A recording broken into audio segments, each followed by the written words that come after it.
back live. Ladies and gentlemen, it's the Mythicist Milwaukee show. I'm your host, Rob Moore, coming to you as always from the Bucket Works location here in the Grand Avenue Mall in beautiful, sultry today, humid downtown Milwaukee. The rains have parted, the sun has come out, and we have the steamy summer day in front of us. I had no idea you could make hot so poetic. We have a bumper sticker that we like to talk about, and mine says, Brian is my co-pilot. He's Brian Edward. The other boys, what's going on, man? I'm here and excited to be here and ready to go. We're back at our normal Sunday time this week, and we have a very exciting guest. All of us are psyched to talk to the founder of the Greek Mythicists organization. And he's talking to us live from Greece. He's staying up late. It's 10 o'clock. It's probably just supper time, you know, get that European thing going. Let's talk about sultry, right? Do you love it? A Greek night, Athens. Exciting, right?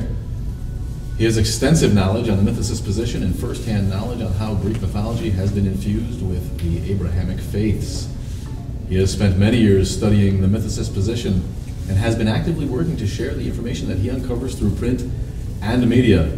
Last year, he met with Sean Fracek, the president of Mythicist Milwaukee in Greece. He took him on a guided tour of Athens, which we've all got to listen to and see pictures of and are very excited for. And about. Please welcome our guest tonight, Minas Papageorgiou. Are you there, Minas? Here, thank you for this, and I hope all your Mythicist Milwaukee fans to have a great hour with us. I feel like we have an axis across the world here between the current strongest mythicist positions on the planet, and we're really happy to have you here. Of course, you have a new book that the guys have dubbed a masterpiece called Jesus, Mythicism, and Introduction that includes varying viewpoints. I'd like to say that I met Sean Fracek in November here in Athens, and we exchanged many ideas and information about mythicism in Greece and in USA. The term mythicism is one that you use. It's whatever you call yourself in Greek translates as we would say mythicism, or is it a made-up word in English? So how does that work? Yes, I first came in touch with the subject through an article in a Greek magazine in 2004. And so you saw the term in English. I didn't hear you. You saw the term in English first. Yes. I saw for the first time the term, and I realized that there wasn't a term here in Greece for the subject. So I know that the word mythicism comes from the Greek word mythos, but I had to create or take this word to the Greek reality, and I created the word mythicismos from mythicism. That nice. There isn't there wasn't such a word in the Greek language, but nowadays many people use it. So they know that mythicismos is mythicism, and it is related to the Jesus historicity problem. Of course, most of us are familiar with mythology, and we're taught Greek mythology primarily as school students in elementary school in America, and everybody's fascinated with the stories of Zeus and Hera and the exploits of Apollo and all the gods. And of course, we only touch on the surface. But I'm wondering if how does the word differ? What's the word for mythology in Greek, and how do you define a difference between mythology and mythicism? Yes, I think that mythicism is a tool in order to investigate the myth behind the history. So we consider mythology as a symbolical stories, but mythicism is something completely different, I think. Mythology applied in a different way, yes. Perhaps. Mm-hmm. Tell us about the book, Jesus, Mythicism, an Introduction. Yes, my book, I have to say that it is a journalistic study that aims highlighting the history, but also the contemporary trends of mythicism nowadays. to my knowledge, it's a unique effort, even for international standards, because for the first time, 19 researchers and academics, not necessarily mythicists, all of them, but there are from 10 different countries, state their views on a range of subjects, and they give the reader a more spherical view of the questioning of the historical existence of Jesus, but also the similarities of his story to other pre-Christian traditions and deities. So this is the subject of my book. It had a different title in Greek. The title was The Problem of Jesus' Historicity. It came out 2 years ago. But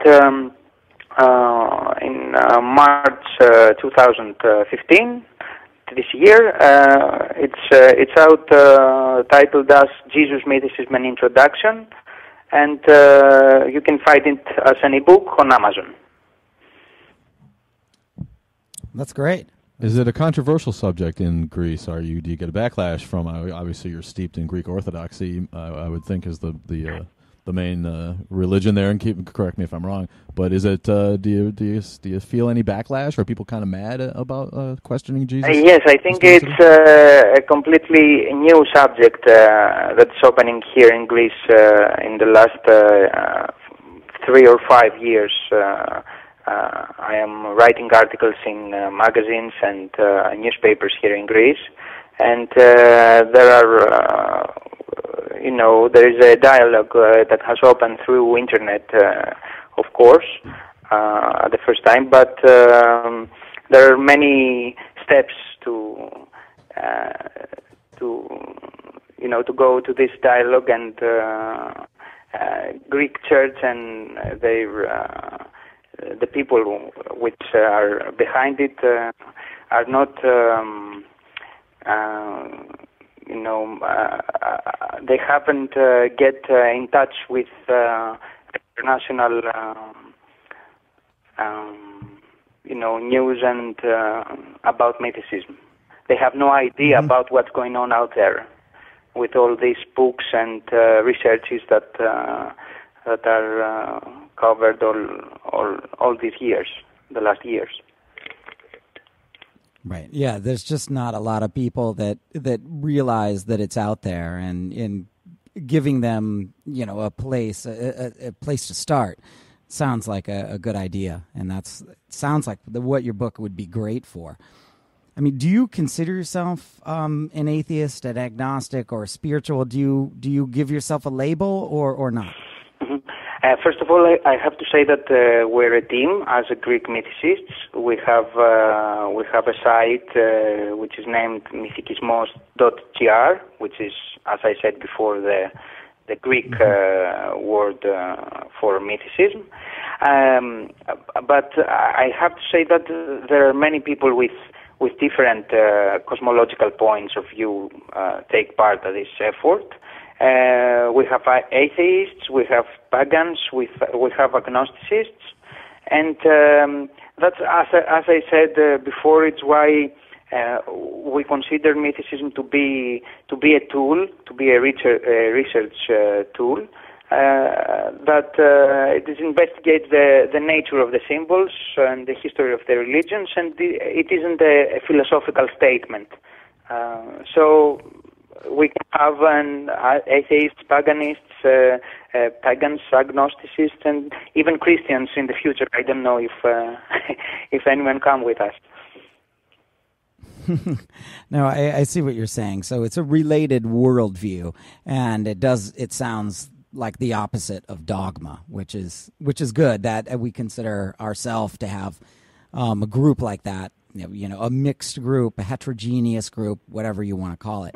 But when did you first get introduced to mythicism? I mean, was this at an early age? Was this after you were an adult?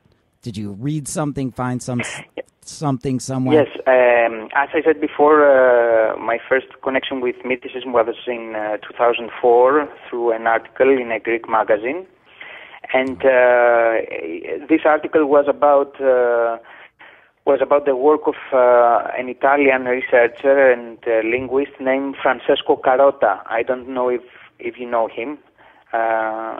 He has written a book named Jesus Was Caesar, and in this book he touches upon the similarities of the gospel stories about Jesus and Julius Caesar's life after his death and when he became a deity for the Roman people. This story is 11 years ago, but as the time passed, I realized that this is just a small piece of a puzzle of ideas and theories that come back from the 18th century. So I started to investigate more and more information about this subject. Was Caesar considered a god in the Roman Empire?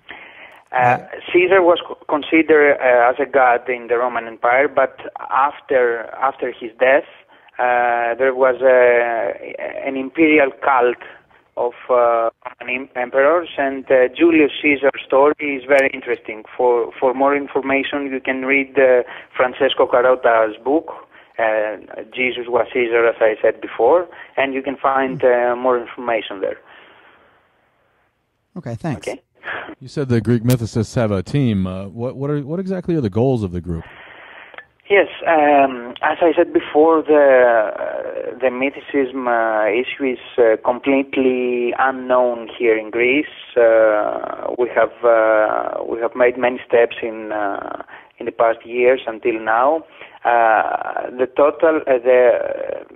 decide to create this Greek Mythicist group was the total absence of research and bibliography here in Greece. And while writing my book, Jesus, Mythicism, an Introduction, I realized that there was only one book with some mythicists mentioned here in Greece, written by a Greek author, and it was published back in 1985. And that book supported the Roman roots of Christianity, such as Carota did.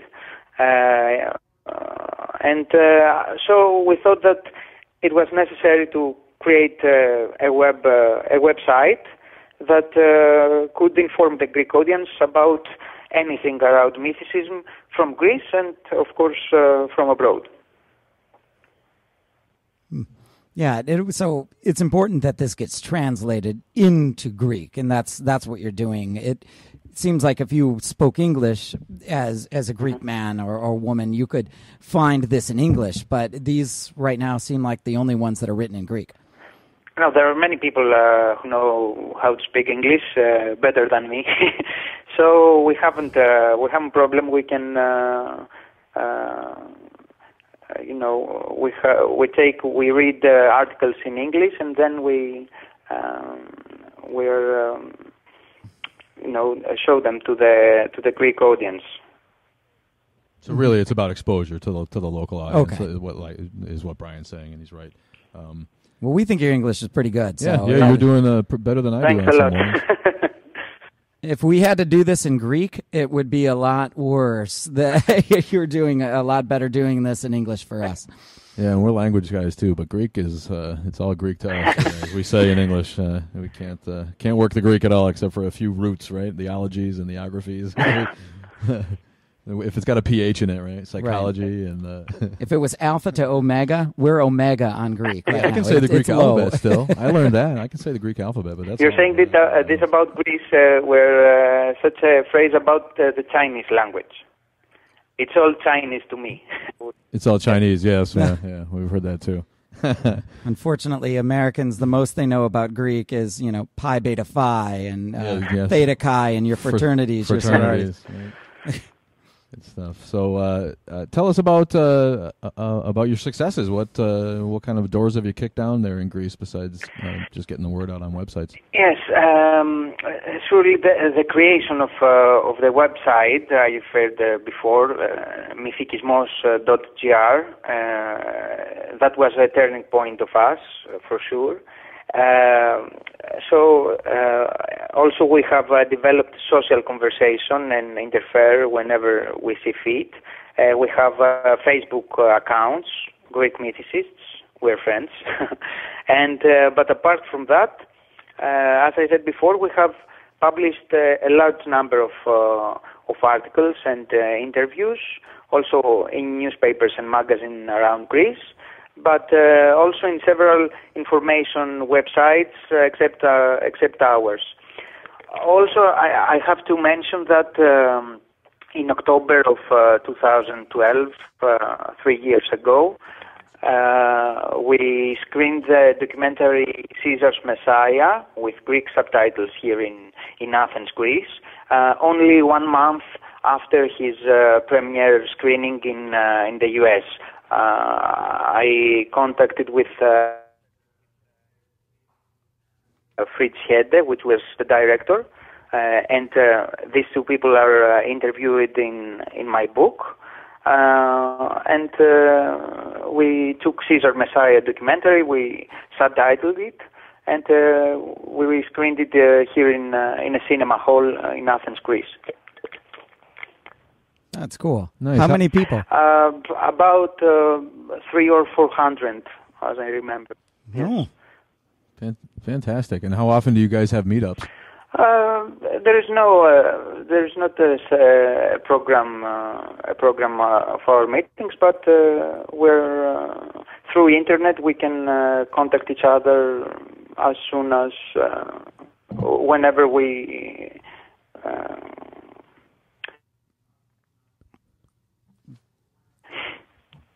We can't. So the group is not completely in Athens. It's all over Greece. Yes, but most of the people of our group are living in Athens. Yes. Okay.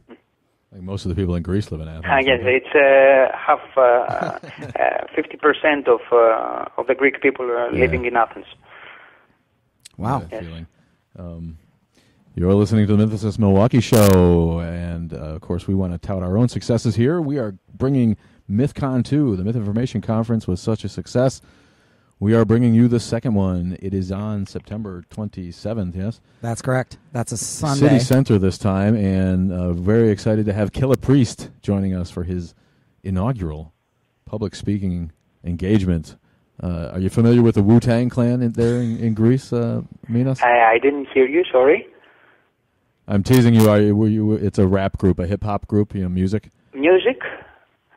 Yeah, we have a guest coming who's an American hip hop star. You wouldn't know him. Oh, so no. I was just teasing I you. don't know. Forgive me. Yeah, no. I didn't think you did. That was That's the joke. okay.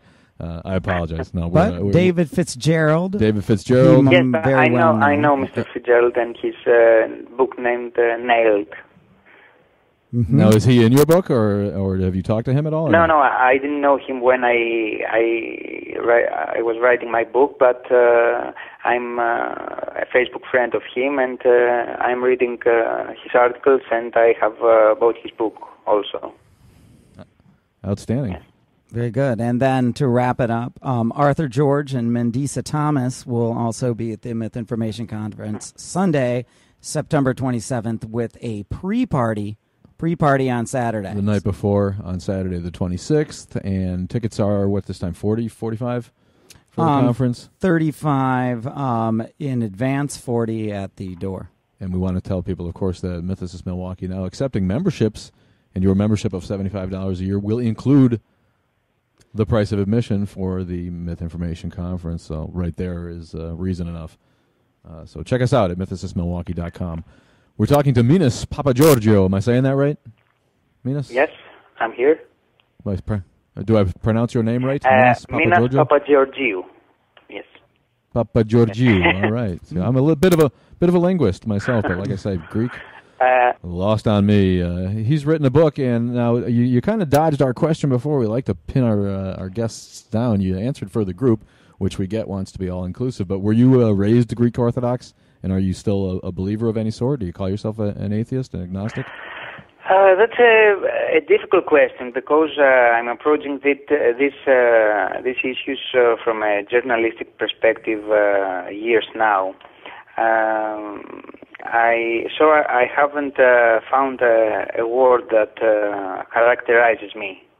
I think that I am something between atheist and pagan, something like this. But I can say it for sure. Maybe I'm a philosophically pagan, but maybe I have also an atheist perspective or an agnostic. That's a better view, I think. Yes. You defy description, like all great people. Would it be safe to say that you don't know and you're okay with not knowing? Yes, I think that that's nice. I accept it. Okay. And he approaches it with the objectivism of a journalist. Mm-hmm. Trying to be fair about and I think do you see that as part of the problem? It occurs to us often that historians have typically been looking at it from the point of view of believers of some sort, either Jewish scholars or Christian oriented scholars who sort of come at it with a bit of an agenda. They believe Jesus existed and they want him to have existed, so there's no objectivity in the research. Do you see that as a problem?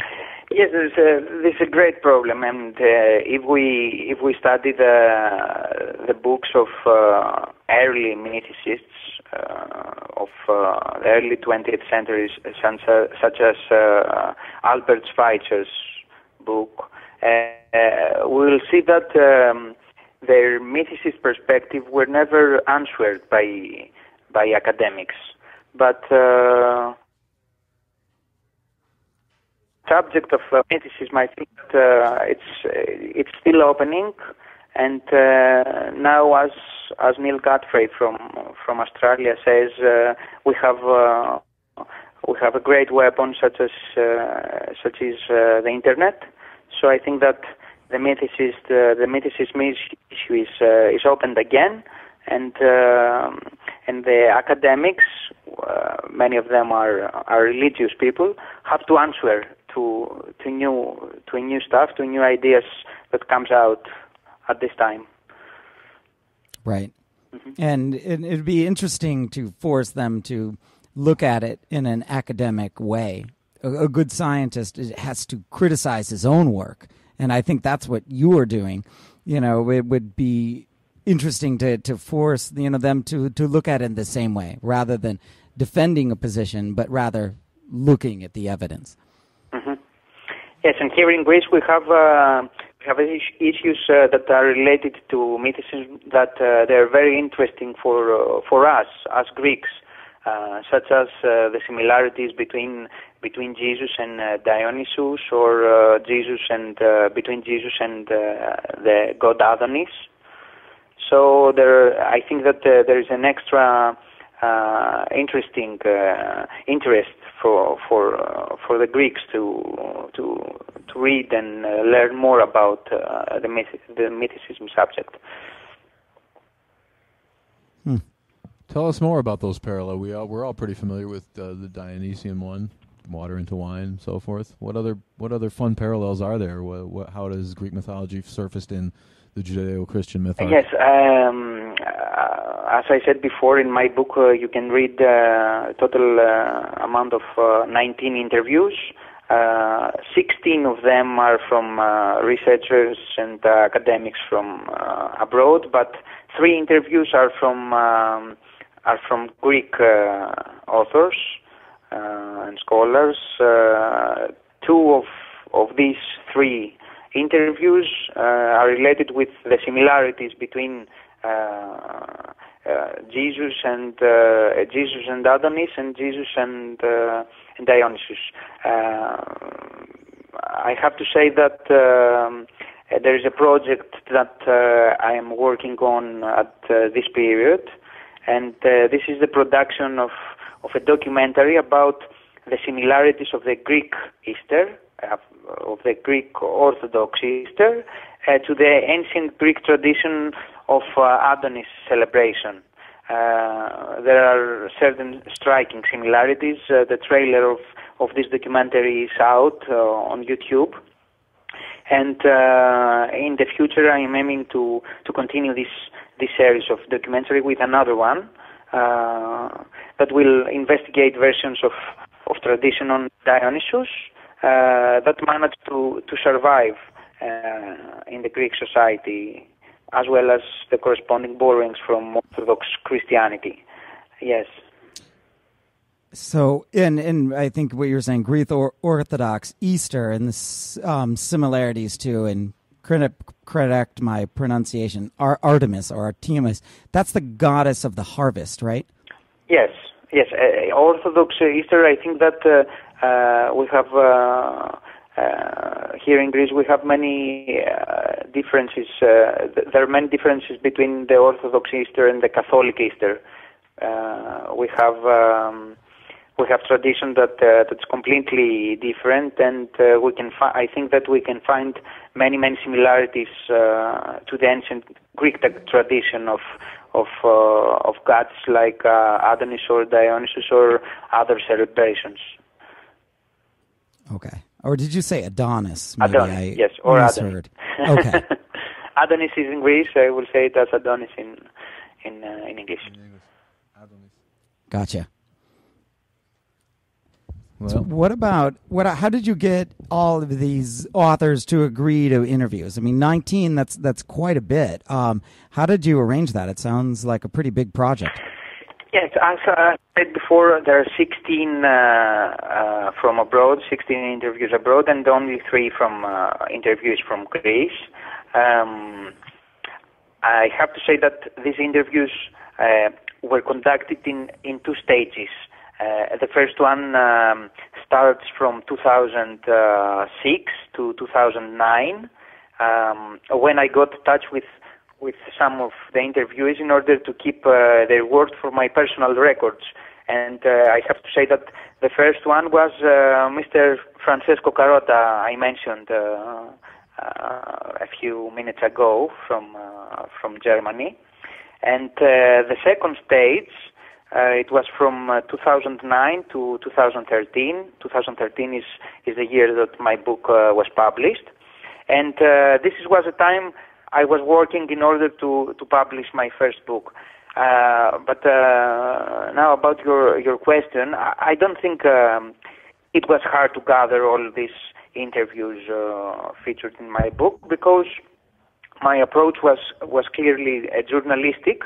So when I explained to them what I wanted to do, it wasn't that hard to convince them. And I have to say that this was more easily because I'm a Greek, and they weren't have been in contact before with a Greek guy that is interesting in mythicism position. That's cool. When was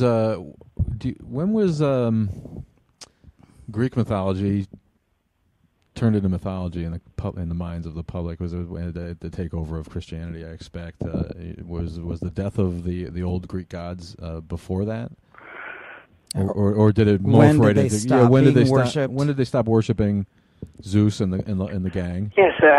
Was there an in between? Okay, we have to travel back to the 4th century AC. There is the Roman Empire has just turned to the Byzantine Empire, and there are emperors such as Theodosius and Justinian that they announced some new laws, and they said that if a person worships the ancient god, we're going to take all of his, all his house, his money, and so all the Greeks turned to be Christians. Right, they just turned into Christians. Yes. And we have we have nowadays these laws. They named as codes, Theodosian and Justinian codes. Mm-hmm. Rob, if I told you you didn't have to pay taxes as long as you would claim Baptist, you might do it. Well, I claim retroactively for the last 34 years of my atheism, for sure. That's a no-brainer. But it always occurs to me that at some point, like somebody just climbed to the top of Mount Olympus, not really a big mountain in world terms, and it's been summited several times. and there people would find no gods residing. So in that term, it would be easy to debunk a religion like that. But how do we get at, or is it even a necessary goal? How do we convince Christians and followers of modern Abrahamic faiths that their religions are founded in the same sort of mythology? Will it ever be? Are we ever able to change everyone's minds, or are we just into the research? Yes, I think that we have a problem here because we have to create two groups of religions. The first group is monotheistic religions. We can consider monotheistic religions such as Christianity, Judaism, and Islam. And the other group of religion is polytheistic religions. I think that the difference between monotheistic and polytheistic religions is that the monotheistic religions tried to put their protagonists, their main characters, into history. The polytheistic religions didn't make it, and the people in the ancient times they weren't interested if a god was a real person or it was something a spiritual god. So I think that that's the problem, and that's why we find difficulties today to persuade people that following monotheistic religions to get in touch with mythicism, because mythicism talks about symbolism and people that and figures that were myths. So a Christian in 2015 is find many difficulties to accept it. I find that very illuminating. I don't think anyone's pointed it out like that to me before. That makes a lot of sense. And the ancient world had an easier time accepting the metaphor and didn't necessarily feel the need to infuse yes, historicity. There was only one philosopher, which was named Evimeros, in Greece, which was the first. It was the first that talked about that the ancient gods were real people in the past days.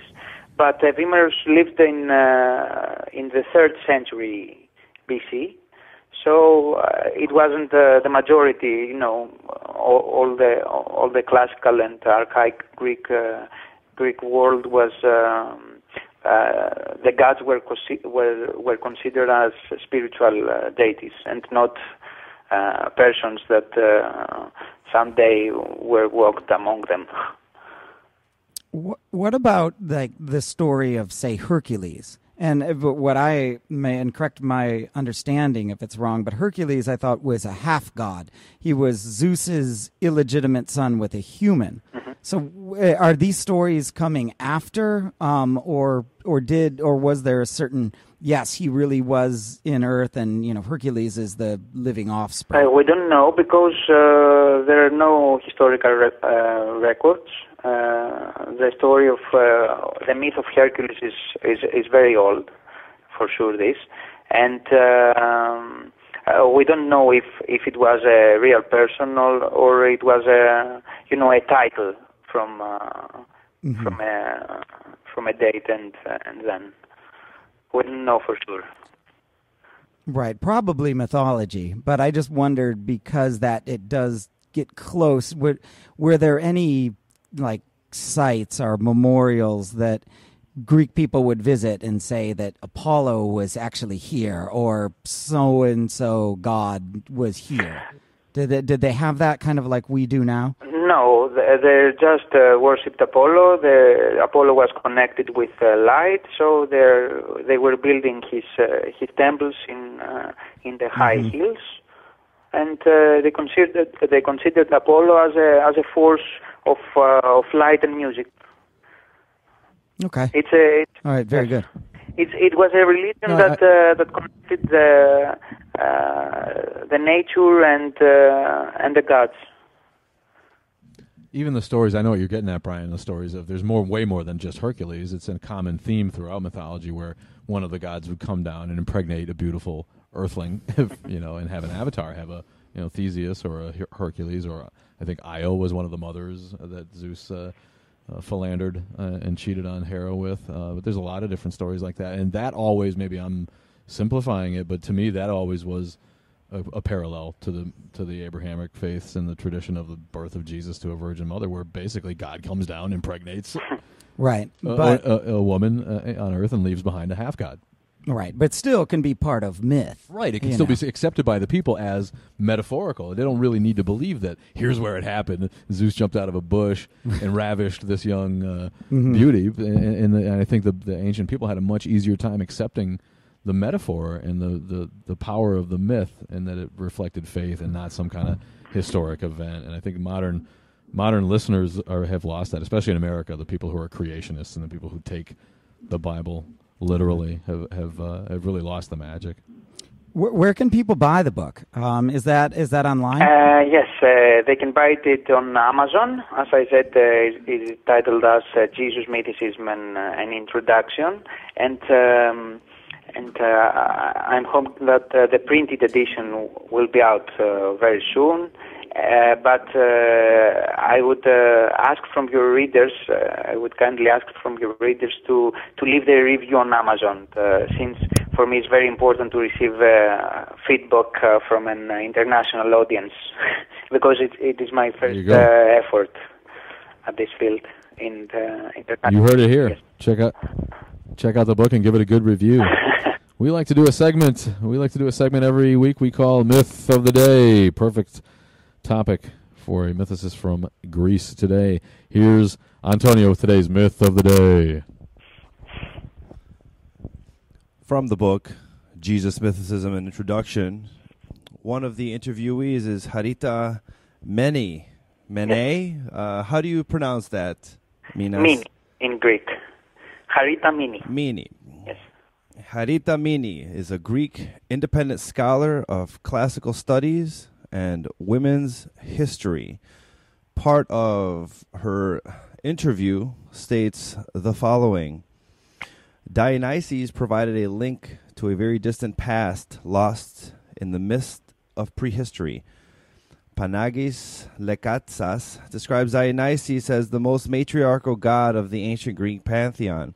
Most scholars no longer use the term matriarchy, but instead they talk of egalitarian societies without inequality and oppression.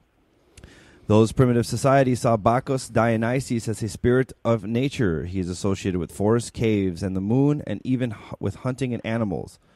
Bulls, goats, snakes, etc. The ritual dismembering and eating of the victim's flesh echoes the ancient practice of eating raw food, which later became a kind of sacrament. People became one with their God by symbolically eating his flesh, in other words, the meat of the dismembered animal. One of the major Christian mysteries is exactly this, the sacrament of the communion with the quote-unquote flesh and blood of Jesus Christ. In Christianity, the role of the primordial mother was given to the Virgin Mary, who assimilated many pre-Christian elements. Her son inherited the traits of the dying and resurrected God. Like Dionysius, who was worshipped particularly by women, the Maenads, Jesus was often surrounded by female students. Their role, as well as the status of women in society, was generally downgraded in the official texts of Christianity. However, a careful look at the New Testament and the so-called Gnostic texts can be revealing. It is no coincidence that the first person to whom the risen Jesus appeared was a woman, Mary Magdalene. And we see this in the Gospel of Philip, one of the Nag Hammadi scrolls found in Egypt. Thank you, Antonio. You're listening to the Mythicist Milwaukee show, receiving support as well from Kenosha-Racine area free thinkers. Transportation to the stars provided by Grow Right Landscape, full-service landscape company in Kenosha-Racine. Thanks again to our videographer, Adam Montney, who every week fires out a video on YouTube, one of which has reached over 22,000 views. Check it out. Dr. Richard Carrier, Deconstructing Christianity. in 60 seconds or on 60 minutes, excuse channel. me, on our YouTube channel. Check it out Mythicist there. Milwaukee. Subscribe. It's up to about 450 subscribers now. Not bad. Is that right? Yep. No, we're on our way. Have you checked out that interview, Minas? Which interview?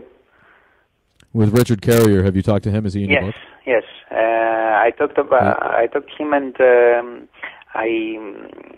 I interviewed him in the third edition of the Greek of my Greek book, and you can find it also, my interview with Mr. Carrier in the English tradition, in the English edition of the book Jesus Mythicism. Yes. Perfect. No, I was bragging on our own interview with him, which has reached some 22,000 views on YouTube and is a pretty good. Okay. A pretty good listen. Yes, there were two new interviews in the third edition of the Greek book. The first was with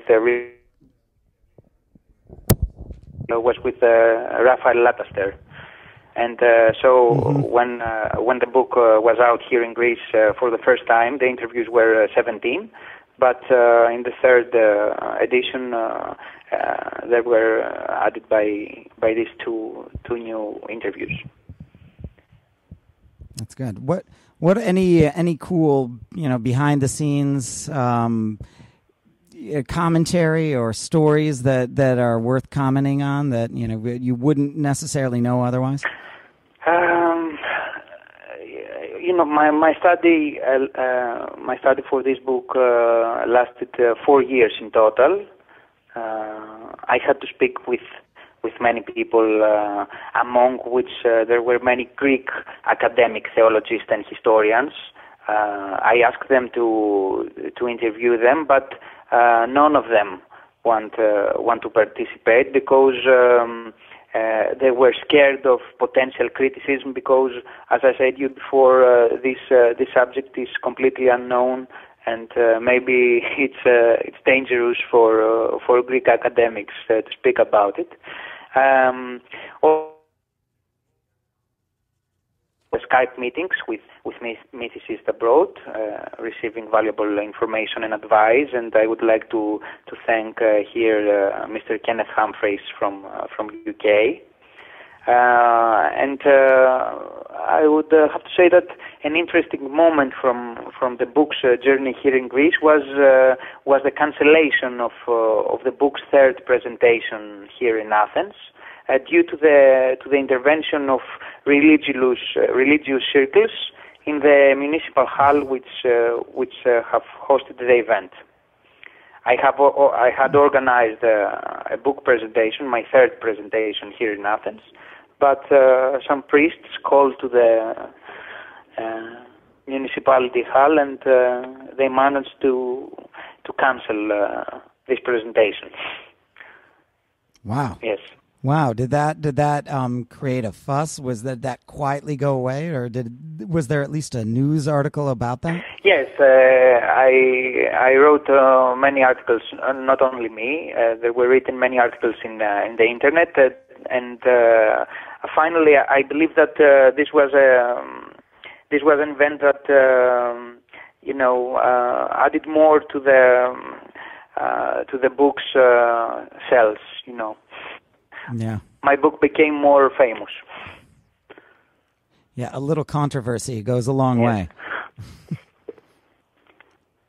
And it always surprises me that when they want to stop people from speaking, you would think that if your position is very, very defensible, is very good, I want to debate it. I would bring it on because I'll defend it. But when you want to silence somebody else, you have to wonder why, and that because the evidence tends to be weaker. Mm-hmm. And I think that if you make someone to be silent here in 2015 with all this with the internet, it's a very stupid thing to do this because it will get back to you. Agreed. Do you have any perspective on the harm that religion does, or do you think about that at all? I wonder if there is a mix of church and state in Greece that affects Greeks. Of course, Greece politics is always in the headlines, and their financial situation and state bankruptcy and turmoil and controversy. Is the church harmful? Or do you have a feeling of religious oppression in Greece that perhaps some of this information can free people's minds from, as we do here in America? Yes, the great problem here in Greece with the church is that we're not a cosmic state. Religion and the church and the state goes together. The church doesn't pay its taxes, and that's a very big problem because you will probably know that we're facing many economical issues here in Greece. And I think that all these mythicism issues adds more and more information in Greek, and I think that many Greek people are waking up in the last years.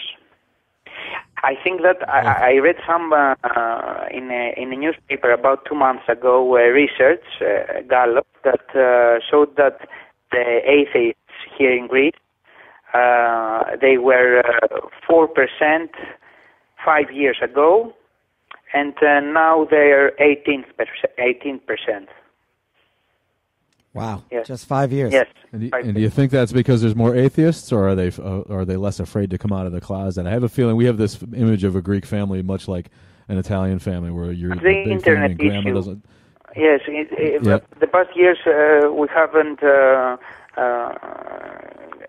So the new people, the new age people are reading more information in the internet, and where the information is free now. So it's logical what's happening.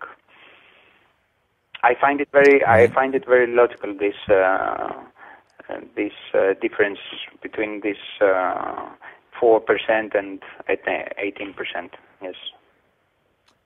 I think you're right. It is the internet that allows people to access the information that gives them the strength. But I guess my question was: are Greek families, the tradition of a big Greek family, does it make it difficult for younger generations to openly admit that they're atheist? Maybe they're finding it on the internet. Maybe they're slipping away from church a little bit. But do they still have a hard time admitting to grandma and admitting to auntie that maybe they don't believe in God because of the strong tradition that it has in the family? No, I don't think that that's true. If you visit a Greek church nowadays, you will find people that are from 60 years old and above. Yeah, so the young people are really living in their majority. Yes, that's true. So I think that they can do something to avoid it. Oh, that's fantastic, and that's what we're seeing here too. So that's encouraging that it's actually happening on a world scale. Yeah, I think it's related to the evidence. What's the best defense of the mythicist position in your opinion? I have communicated with many mythicists from all around the world. From the U.S., I have spoken with Robert Price, with Richard Carrier, with D.M. Murdoch, with René Salm, and other mythicists. I think that the best defense is whichever is probably structured and supported by valid arguments. That's, I think, that is the best defense. So as far as Jesus' historical existence is concerned, given that there aren't historical and archaeological findings, it is essential to structure the best possible way the argument that such a personality never existed.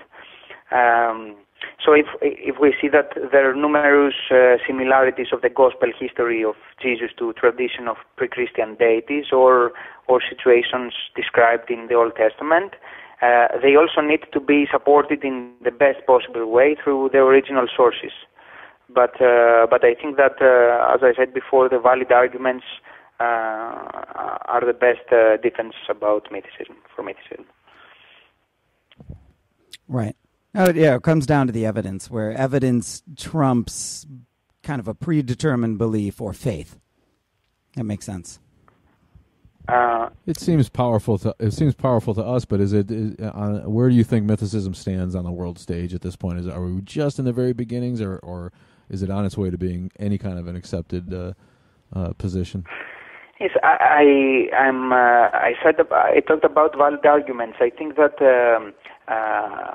everyone agrees that there are not historical findings, there are not archaeological findings about Jesus' life. So I think that we can use historical criteria and our logic to support our arguments, and that's enough, I think. That sounds good. It sounds good to me. I used to think that the Christian story was so unique until I really looked into these positions and to find so many gods, especially ones predating, Christianity for, say, 300, 500 years, born of a virgin, rising from the dead, turning water into wine, really makes the story less unique and much more myth than history. Mm-hmm. Yes. What's next for you guys? You and your group. You've got the book. This sounds awesome. I looked it up. It's $7.99 on Amazon as an ebook, so pretty affordable. But what's next for you guys? Our aim as Greek Mythicists is to continue filling our new website, mythicism.gr, with valuable for the audience content in Greek and in English also language. We host some interesting articles from sites abroad, and it's very important for us to make our Greek audience realize how huge the information flow is on mythicism abroad.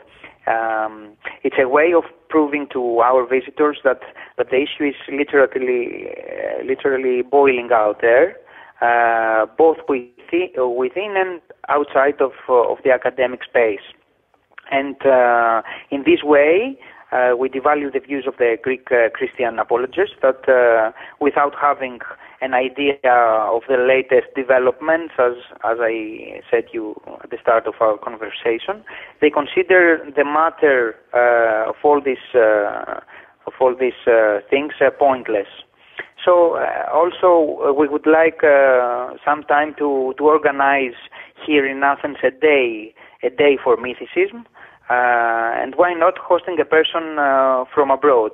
And I would like to wish you good luck for your myth conference in Milwaukee. Thank you. Of course, our guest Minas Papageorgiou from Mythicism in Greece is referring to our own Myth Information Conference, which we're throwing on September 27th, welcoming Killa Priest. You heard it right, from the Wu-Tang Clan. It's not a joke. We're just four dudes here, and Wu-Tang Clan is sending a rep. Original member Killa Priest is making his debut as a public speaker, and he's going to talk about how religion has affected his career and his life. So we're very much looking forward to that, as well as David Fitzgerald, Mandisa Thomas, and Arthur George from Lake Forest down the road here in the second, by popular demand, Myth Information Conference on September 27th here at Holiday Inn City Center. Yeah. Give us the invite to the Greek conference. Hopefully you can get us good deals on flights. I wouldn't mind going to that. Okay. Or hire a submarine or something to haul me over there. If I go to Greece, they're gonna see me next to the blue water, not in some conference hotel. You are welcome to here. If we organize, I'm gonna inform you. It's 2:54. We got about 5 minutes left. We're talking to Minas Papageorgiou from Greece, and as always, it's the Mythicist Milwaukee show. You can find us at Periscope and Meerkat, right, Sean? Doing all of the above. We're on the cutting edge. We have a lot of social media. We do have a lot of social media. We've got a Tumblr page now. We are on Pinterest, and we are selling memberships. A mere $75 gets you the newsletter and a bunch of other great benefits, as well as admission to the aforementioned conference. So that reason enough right there. It's worth the price of admission for membership in a year and help support the the growing secular movement in the Milwaukee area. Any final thoughts for us, Minas? We just got a couple of minutes left. Yes, I have. Yeah. No, go ahead. Anything else? It's your time. I have nothing to add. I think that when Sean was here in Athens, he asked me some information about Dionysus, if he was born of a virgin. So he asked me again a few weeks ago, and I have to answer him through your radio show. That perfect. That I searched it, and I searched for it, and I didn't find any tradition here in Greece that mentions the birth of Dionysus from a virgin. According to the most widespread tradition, I think that there are 2 or 3 traditions in the ancient Greek world. Dionysus was son of Zeus and Semele, and the other tradition, according to an Orphean tradition, he was son of Zeus and Persephone. But you can find more about the similarities between Jesus and Dionysus in Haritas Mini's interview. You read some piece of her interview before in my book. Oh, very good. How do we spell mythicismos.gr? Do I have to spell that? Yes, in Greek?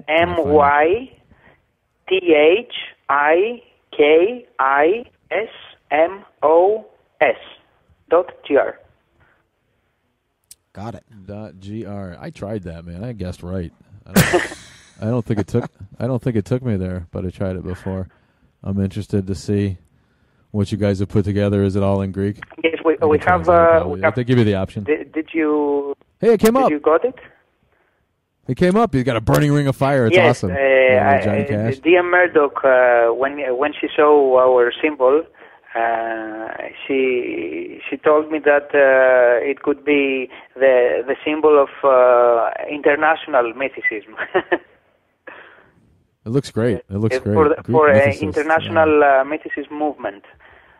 But I think that it's very good, and it's good. Yeah, no, it shows up with the translation in English. We're going to check it out. Share it on our pages, right, boys? All right. We've been talking to Minas Papageorgiou from Greece.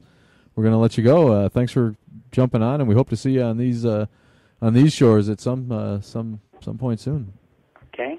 I would like to thank you. Thanks very much. Thanks again, Minas, and we'll talk to you soon. And we really appreciate you taking time to talk with us. This book looks really interesting. It's a great overview. Kind of been looking for something like this, so thank you. Thank you, and I'm looking forward to meet you here in Athens someday. Yeah, definitely. I'm putting it on the bucket list for sure. Okay. Very good. Take it easy. Bye. Minas Papageorgiou. Fun guy. Yeah, really easy interview, and his English was fine. Yeah, no, I think it's good. It's way better than any second language I might have. He was worried about it. I want to see if there's a whole bunch of more parallels, right, between the Greek mythology that we all grew up with, the easy stuff, the stuff we all got our in teeth a way. If and, that's the one book you read, you can kind of get a summary of 19 other people, of Laddister, Humphreys, Price, Carrier, D.M. Murdoch, all on the list, to name a few. So it's a good way to grab a lot with a single book. We're down to our last minute. It's the Mythicist Milwaukee show. Join us next week for Johnny Brotherton from the Atheist Analysis. Is that a podcast? Yeah, podcast guy. And again at 2 o'clock live here from Bucketworks. Or tune in and chat live at the on the website, or check us on Periscope or Meerkat. You don't have to go through them all. I don't. I couldn't remember. You don't have to. Twitter, Tumblr, Pinterest, Facebook. He's going to anyway. Imager, Reddit. What's up? Zigzag. What else, man? You got anything to add? Aren't those rolling papers? Yeah, all right. Job. Speaking of which, 3 o'clock. Time to sign off. Yeah. We'll see you next week. All everybody. right. Thanks, guys. Thanks for